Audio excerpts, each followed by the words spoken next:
Students को हमेशा बोलता हूं कि जिंदगी में कुछ भी बनने का हो, सारी किताबों से पहले अपने हाथ में भगवत गीता रखना सफलता की है वो कुंजी जो दुनिया में और कोई नहीं दे सकती, क्योंकि पृथ्वी के इतिहास के पहले मोटिवेशनल स्पीकर भगवान कृष्ण थे। भस्मासुर तो परफेक्ट एग्जाम्पल, संसार में भी बहुत एग्जाम्पल। ये Bill Clinton versus Barack Obama, एक दुनिया की सबसे बड़ी डेमोक्रेसी, सच में शक्तिशाली देश के दो सबसे शक्तिशाली राष्ट्रपतियों में से एक रहे। एक 42वां राष्ट्रपति, एक 44वां राष्ट्रपति अमेरिका का। वो 42वें थे बिल क्लिंटन और ये भाई साहब 44वें थे बराक ओबामा। दोनों में जमीन आसमान का अंतर। दोनों ने बड़े बड़े डिसीजन लिए। दोनों 2 बार आए अमेरिका में। दोनों ने शराबी पिता और अपनी मां के साथ जिंदगी बिताई। दोनों में कई समानताएं थी, पर काम करने की शैली दोनों की बिल्कुल अलग थी। बिल क्लिंटन कांस्टेंट स्कैंडल्स में फंसे रहे, पौला जोन्स, मोनिका लेविंस्की, अलग अलग केसेस में फंसे। बराक ओबामा हर संडे चर्च जाते थे, इतने धार्मिक थे। बराक ओबामा लॉयल्टी और इंटेग्रिटी के लिए जाने जाते थे। ये बिल क्लिंटन के आने के टाइम पे फेडरल प्रिजनर्स और क्राइम डबल हो गया। बराक ओबामा के आने पे पिछले 30 साल में लोएस्ट हो गया। बिल क्लिंटन के टाइम पे चढ़ती हुई इकोनॉमी गिरती हुई निकल के गई। 2007 आते आते अगले राष्ट्रपति के हाथ में फेडरल बैंक के क्राइसिस हो गए, बैंकिंग क्राइसिस हो गए।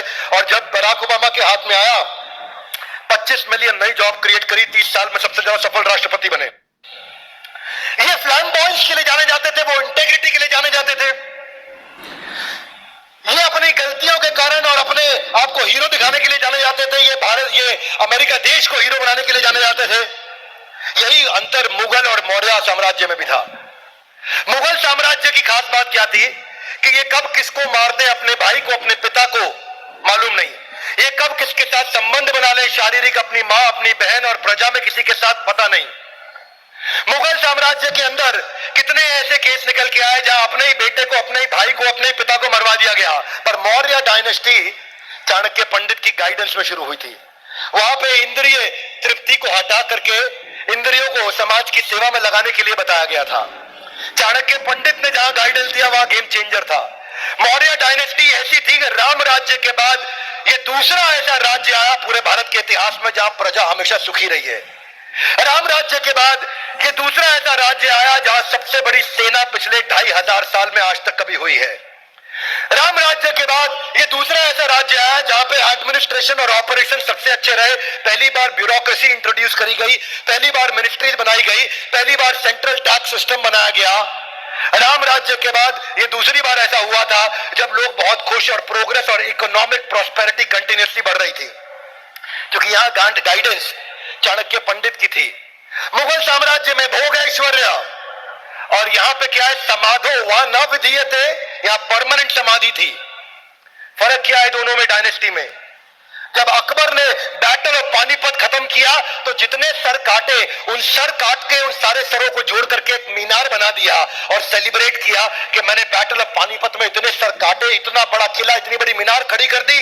और नंदा डायनेस्टी को सम्राट खत्म करने के बाद जब मौर्य डायनेस्टी आई, चंद्रगुप्त मौर्य के ग्रैंडसन, उनके पोते कौन, सम्राट अशोक, जब उन्होंने बैटल ऑफ कलिंगा लड़ा तो उसके बाद इतने दुखी हो गए कि इतने लोगों को मारा कि उन्होंने बौद्ध धर्म ज्वाइन कर लिया और जाकर के माफी मांगी और बोला आज के बाद किसी को मरने नहीं देंगे। यह फर्क था मुगल और मौर्य सम्राट में। इसको क्या बोलते हैं? इसको बोलते हैं भोग ऐश्वर्य प्रसक्ता नाम। समस्या वहीं से आती है, एक ने किलिंग को सेलिब्रेट किया, एक ने किलिंग से एब्स्टिनेट किया।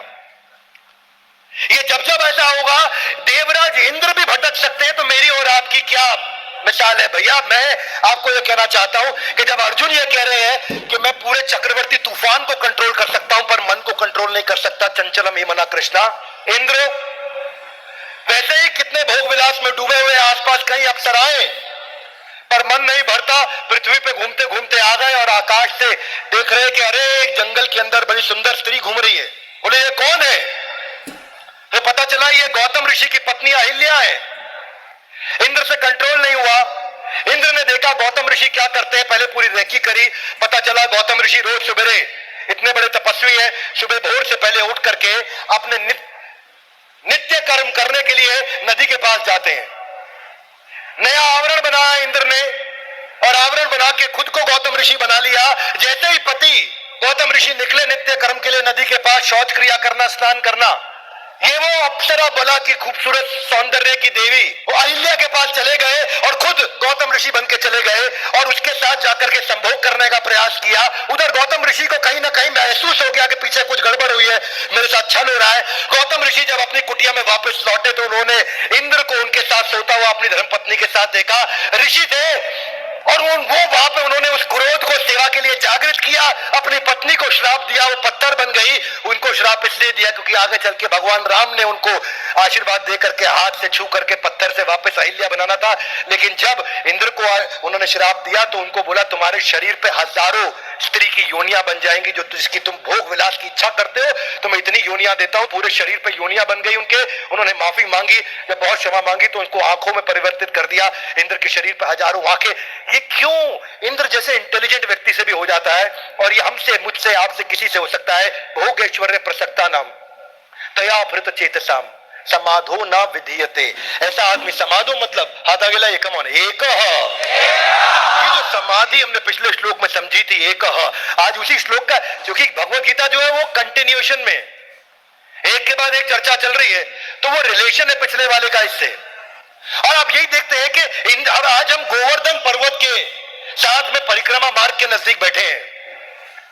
दिव्य स्थान है तो यहां इंद्र को याद किया, तो इंद्र की हमें गिरिराज जी की लीला भी याद करनी चाहिए।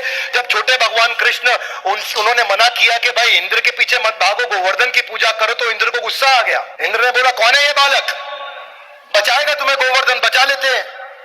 भगवान कृष्ण ने गिरिराज जी को अपने हाथों पर उठाया। हम सबको वो लीला पता, लेकिन इंद्र इतना गुस्से में आ गए, ऐसी बारिश करी कि एक एक बूंद का वजन 100-100 हाथियों के बराबर।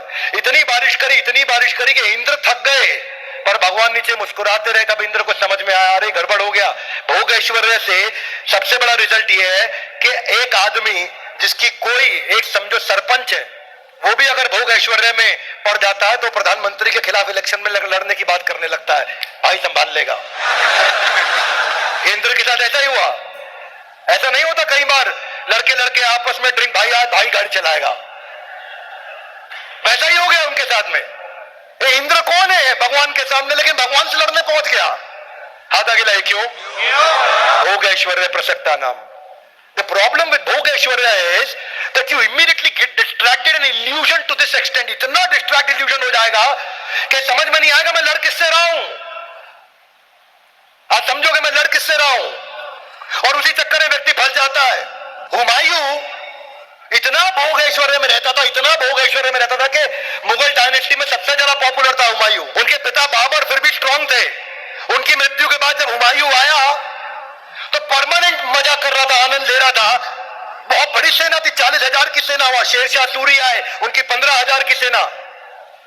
बस क्योंकि हुमायूं के पास लीडरशिप नहीं दिया, प्लानिंग नहीं किया, स्ट्रैटेजी नहीं बनाया, आपस में कम्युनिकेशन नहीं रखा, टीम्स के साथ रिलेशनशिप नहीं बनाया, वॉर की प्रैक्टिस नहीं करी, इसलिए 15,000 की सेना ने 40,000 को तुरंत बर्बाद करके, उखाड़ के समाप्त कर दिया। इसका कारण क्या है? भोग ऐश्वर्य प्रसक्ति।